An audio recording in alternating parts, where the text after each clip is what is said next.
السلام علیکم، میں ہوں ہارون حسرت اور ہم آج کی اس ویڈیو میں بات کریں گے مولانا جلال الدین رومی کے بارے میں۔ آپ کا نام محمد جلال الدین رحمۃ اللہ علیہ اور شہرت مولانا روم کے عنوان سے ہوئی۔ آپ کے نسب کا سلسلہ حضرت ابوبکر صدیق سے جا ملتا ہے۔ آپ کے والد اور دادا جان کا نام بھی محمد تھا۔ آپ کے والد کا لقب بہاؤالدین اور وطن بلخ تھا۔ آپ کے والد محترم صاحب علم اور پورے خراسان میں مرجع خلائق تھے۔ بعض وجوہات کی بنا پر آپ کے والد محترم 610 ہجری میں ترک وطن کر کے نیشا پور چلے گئے۔ وہاں خواجہ فرید الدین عطار رحمۃ اللہ علیہ سے ملاقات ہوئی۔ مولانا روم رحمۃ اللہ علیہ اس وقت تقریباً 6 برس کے تھے۔ آپ پر بچپن ہی سے سعادت مندی کے آثار نمایاں تھے۔ خواجہ صاحب رحمۃ اللہ علیہ نے مولانا رحمۃ اللہ علیہ کو دیکھ کر آپ کے والد محترم سے فرمایا، ان صاحبزادے کے جوہر کابل سے غفلت نہ برتیے گا۔ پھر خواجہ صاحب نے اپنی مثنوی اسرار نامہ مولانا کو پڑھنے کے لیے عنایت کی۔ مولانا روم کی ولادت 604 ہجری بمقام بلخ میں ہوئی۔ تعلیم کے ابتدائی مراحل والد محترم نے ہی طے کرا دیے۔ پھر محقق دین و ملت سید برہان الدین رحمۃ اللہ علیہ کو مولانا کا عطلیق بنا دیا گیا۔ مولانا نے اکثر علوم و فنون انہی سے حاصل کیے۔ والد محترم کے انتقال کے بعد 629 ہجری میں مولانا روم حلب اور دمشق روانہ ہو گئے، جو اس زمانے میں ہر قسم کے علوم و فنون کے مراکز تھے۔ مولانا وہاں کئی برس تک علم حاصل کرتے رہے، یہاں تک کہ قرآن و حدیث، تفسیر، منطق، فلسفہ اور دوسرے تمام علوم میں درجہ کمال تک پہنچ گئے۔ تکمیل علوم کے بعد مولانا وطن واپس تشریف لائے۔ اپنے استاذی المکرم سید برہان الدین رحمۃ اللہ علیہ کی خدمت میں حاضر ہوئے۔ انہوں نے مولانا کو سینے سے لگایا اور پھر 9 برس تک ان کو طریقت اور سلوک کی تعلیم دیتے رہے۔ والد محترم کے انتقال کے بعد مولانا نے اپنا روحانی تعلق سید برہان الدین رحمۃ اللہ علیہ سے کر لیا۔ اس دور میں مولانا پر ظاہری علوم کا غلبہ تھا۔ آپ اپنے دور کے اکابر علماء میں سے تھے۔ فقہ اور مذاہب کے بہت بڑے عالم تھے۔ دیگر علوم میں بھی مولانا کو پوری دسترس حاصل تھی۔ سماع سے پرہیز کرتے تھے، درس و تدریس اور فتویٰ نویسی میں مشغول رہتے تھے۔ جبکہ مولانا کو تو درس عشق و معرفت کے لیے پیدا کیا گیا تھا۔ ان کے قلب میں آتش عشق ودیت فرمائی گئی تھی۔ عاشقوں کا درس تو ذکر محبوب ہوتا ہے۔ عاشقوں کا درس محبوب حقیقی کی یاد میں گریہ زاری اور وجد و رقص ہے، نہ کہ کتب معقولات کا پڑھانا۔ فقہ شریعت مقدسہ کے لیے جس طرح حضرت امام اعظم ابو حنیفہ رحمۃ اللہ علیہ اور حضرت امام شافعی رحمۃ اللہ علیہ پیدا کیے گئے ہیں، اسی طرح فقہ طریق عشق کے لیے حق تعالیٰ نے مولانا روم رحمۃ اللہ علیہ کو پیدا فرمایا۔ مولانا روم جس درس کے لیے پیدا کیے گئے تھے، ان کا غیب سے سامان شروع ہو گیا۔ حضرت شمس تبریز رحمۃ اللہ علیہ کے سینہ میں عشق و معرفت کا جو سمندر موجزن تھا، وہ اپنے جواہرات باہر بکھیرنے کے لیے زبان عشق کا متلاشی تھا۔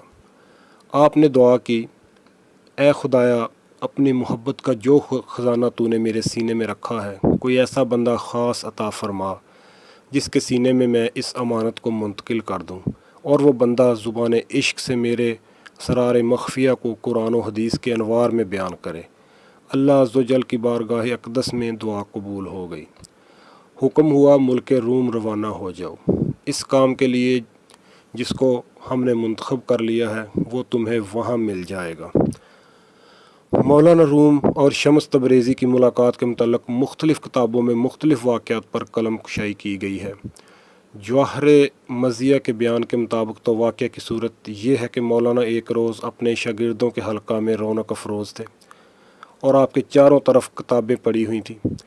اچانک شمس تبریز رحمۃ اللہ علیہ قلندرانہ انداز سے وہاں آ پہنچے۔ آپ کے قریب بیٹھتے ہی مولانا سے دریافت فرمایا، یہ کیا ہے؟ مولانا نے آپ کی ظاہری وضاحت دیکھ کر فرمایا، یہ وہ چیز ہے جس سے تم واقف نہیں ہو۔ مولانا کا یہ فرمانا تھا کہ اچانک کتابوں میں آگ لگ گئی۔ مولانا نے شمس تبریز رحمۃ اللہ علیہ سے کہا، یہ کیا ہے؟ تو انہوں نے جواب دیا کہ یہ وہ چیز ہے جس سے تم واقف نہیں ہو، اور یہ کہہ کر مجلس سے روانہ ہو گئے۔ اس واقعہ سے مولانا کی حالت یکسر تبدیل ہو گئی۔ گھر بار اور شان و شوکت کو خیر باد کہا اور شمس تبریز رحمۃ اللہ علیہ کو تلاش کرتے کرتے صحراؤں کی خاک چھان ماری، ملک کا گوشہ گوشہ اور چپا چپا دیکھ مارا، مگر ان کا کہیں پتہ نہ چلا۔ دوسری جگہ واقعہ یوں لکھا ہے کہ شمس تبریز رحمۃ اللہ علیہ کو ان کے پیر بابا کمال الدین جندی رحمۃ اللہ علیہ نے یہ کہہ کر ملک روم بھیجا تھا کہ وہاں ایک سوختہ دل ہے، اس کو گرماؤ۔ شمس تبریز کونیا پہنچے، شکر فروشوں کے سرائے میں ٹھہرے۔ ایک دن مولانا روم نہائے تجھ کو احتشام سے ایک راستہ سے گزر رہے تھے۔ شمس تبریز نے مولانا سے سریرا دریافت کیا کہ مجاہدہ اور ریاضت کا کیا مقصد ہے۔ مولانا نے فرمایا اتباع شریعت۔ شمس تبریز نے کہا یہ تو سبھی جانتے ہیں، لیکن اصل مقصد علم و مجاہدے کا یہ ہے کہ وہ انسان کو منزل تک پہنچا دے۔ جو علم تجھ سے نہ لے لے، اس علم سے جہل بہتر ہے۔ ان جملوں سے مولانا اس قدر متاثر ہوئے کہ فوراً شمس تبریز رحمۃ اللہ علیہ کے ہاتھ پر بیعت کر لی۔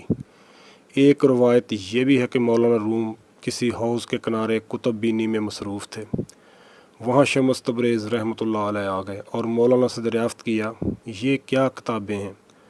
مولانا نے فرمایا کہ تمہیں ان کتابوں سے کیا غرض؟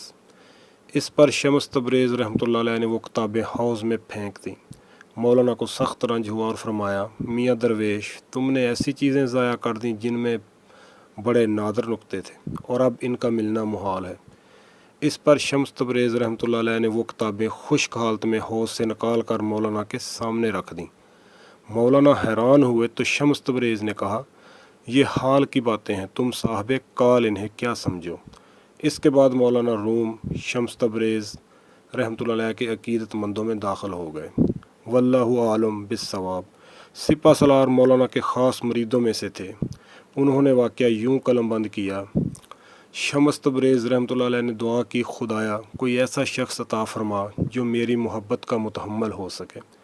غیبی اشارہ ہوا ملک روم چلے جاؤ، وہاں ایک شخص مل جائے گا۔ شمس تبریز رحمۃ اللہ علیہ کونیا پہنچ کر برنج فروشوں کی سرائے میں مقیم ہو گئے۔ وہاں ایک اونچا چبوترا تھا جہاں شہر کے عمائد اور امراء کا مجمع ہوا کرتا تھا۔ شمس تبریز بھی اس مجمع میں جا بیٹھتے تھے۔ مولانا کو شمس تبریز کی آمد کا حال معلوم ہوا تو ملاقات کے لیے پہنچے۔ شمس تبریز سے آنکھیں چار ہوئیں تو ایک دوسرے کو سمجھ گئے۔ اس طرح اکثر ملاقاتیں ہوتی رہیں۔ حضرت شمس تبریز کی صحبت سے مولانا رومی کی حالت میں تغیر پیدا ہو گیا۔ جب عشق حقیقی نے اپنا پورا اثر کر دیا تو مولانا پر مستی اور وارفتگی غالب رہنے لگی۔ درس و تدریس، واعظ و نصیحت، سب اشغال چھوٹ گئے۔ حضرت شمس تبریز کی صحبت سے ایک لمحہ بھی جدا ہونا گوارا نہیں کرتے تھے۔ سپہ سالار کے بیان کے مطابق مولانا روم اور شمس تبریز دونوں نے صلاح الدین زرکوب رحمۃ اللہ علیہ کے حجرے میں 40 روز تک چیلا کشی کی۔ اس عرصے میں کھانا پینا سب کچھ ترک کر دیا۔ اس کے بعد مولانا کے احوال بالکل بدل گئے۔ پہلے سماع سے پرہیز کرتے تھے، اب اس کے بغیر ان کو چین نہ آتا تھا۔ مسند تدریس اور فتویٰ نویسی بالکل ترک کر دی۔ اے محبوب حقیقی، آپ کی محبت میں مجھ کو نعرہ مستانہ بہت اچھا لگتا ہے۔ قیامت تک اے محبوب میں اسی دیوانگی اور وارفتگی کو محبوب رکھنا چاہتا ہوں۔ جب مولانا رومی پر عشق الہیہ کا یہ اثر ظاہر ہوا تو شہر میں یہ فتنہ اٹھا کہ شمس تبریز نے مولانا پر کچھ کر دیا ہے۔ شمس تبریز کے خلاف جب یہ شورش بپا ہوئی تو تبریز رحمۃ اللہ علیہ چپکے سے کونیا چھوڑ کر دمشق کو چل دیے۔ مولانا شمس تبریز کی جدائی سے بے چین ہو گئے۔ مولانا روم شمس تبریز کی جدائی سے بے چین ہو گئے اور مولانا نے اس جدائی میں نہایت رقت انگیز اشعار کہنے شروع کر دیے۔ اس پر مولانا کے مریدوں کو ندامت ہوئی اور طے کیا گیا کہ شمس تبریز کو واپس بلایا جائے۔ اس کے بعد شمس تبریز رحمۃ اللہ علیہ تقریباً 2 سال تک کونیا میں رہے لیکن پھر غائب ہو گئے۔ پیر کی اس مفارقت سے مولانا روم انتہائی بے چین ہو گئے اور زندگی تلخ ہو گئی۔ ان کی جدائی نے مولانا پر ایک سکر کی کیفیت طاری کر دی۔ اسی حالت میں مولانا بازار سے گزر رہے تھے کہ زرکوب چاندی کے ورق کوٹ رہا تھا۔ مولانا پر ان کے ہتھوڑے کی آواز نے سماع کا اثر پیدا کر دیا۔ آپ پر وجد طاری ہو گیا اور بے خود ہو کر رقص کرنے لگے۔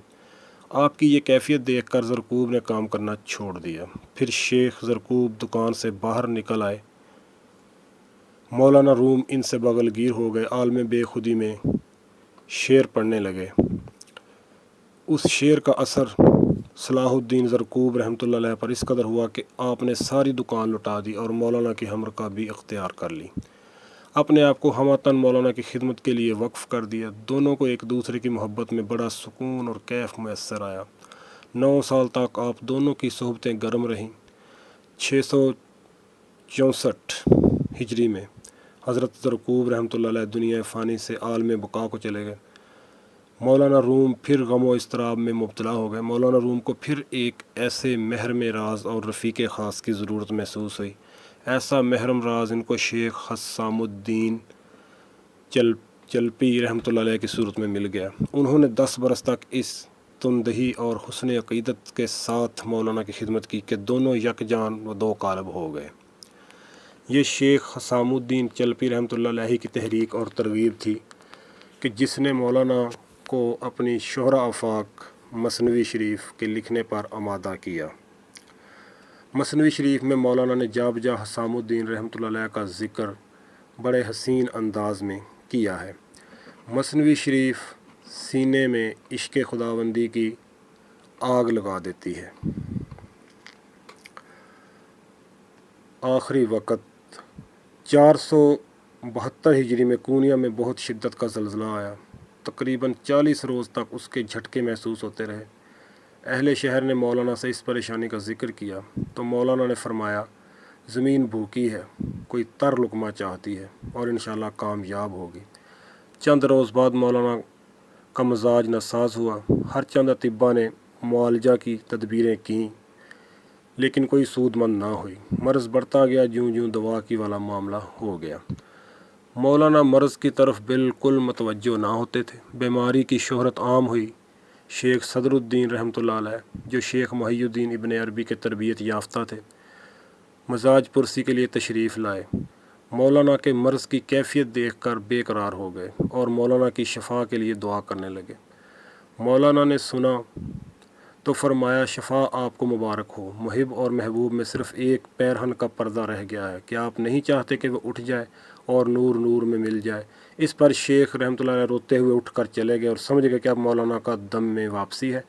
چنانچہ یکشنبہ کے دن 5 جمادی الثانی 672 ہجری کو مغرب کے وقت مولانا ہر مذہب و ملت کے لاکھوں انسانوں کو روتا ہوا چھوڑ کر عالم آخرت کی طرف روانہ ہو گئے اور کونیا کی سرزمین میں ہمیشہ ہمیشہ کے لیے روپوش ہو گئے۔ انا للہ و انا الیہ راجعون۔ تو یہ تھی مولانا روم کی زندگی کے بارے میں کچھ واقعات، ان کی زندگی کا بایو ڈاٹا۔ امید کرتا ہوں کہ میری یہ ادنا سی کوشش آپ کو پسند آئے گی، اور اگر آپ کو پسند آئے تو شیئر کیجیے گا، چینل کو سبسکرائب کیجیے گا اور مجھے اجازت دیجیے۔ انشاءاللہ اگلی ویڈیو میں ملاقات ہوگی۔ اللہ حافظ۔